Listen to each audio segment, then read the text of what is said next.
Beyond the Surface, Christopher Columbus and the Kaleidoscope of American Identity. Written by Davis Truman, narrated by John Sullivan. Chapter 1. Introduction. One of the most harrowing experiences of entering upper-level histories in high school and then college is having every little bit of information one thought they knew about history be absolutely and utterly crushed. One of these devastating, eye-opening blows comes in the form of Christopher Columbus, and how, after sailing the ocean blue in 1492, he set a precedent for the colonization, rape, murder, and enslavement of indigenous peoples in the Americas.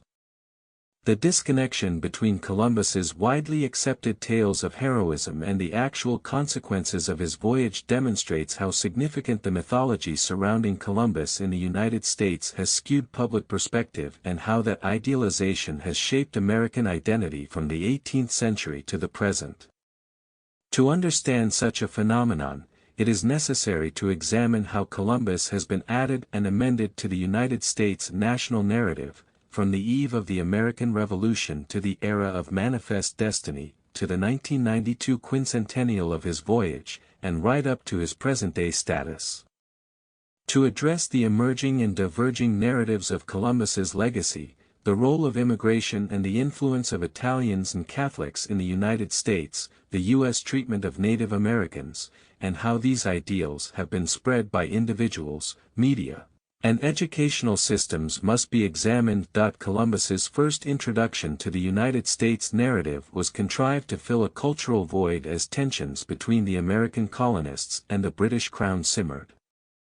Indeed, references to Columbus before the 1760s were few and far between. However, as the American identity steadily divided from a British identity, colonists were steadily vying for a unique individuality free from origination in Great Britain. A piece of creating this new identity was establishing historical figures that broke away from those distinguished by the Crown.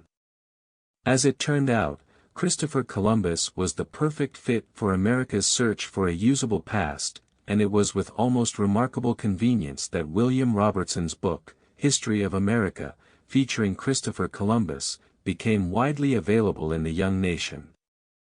Published in 1777, this book constituted one of the first histories of America.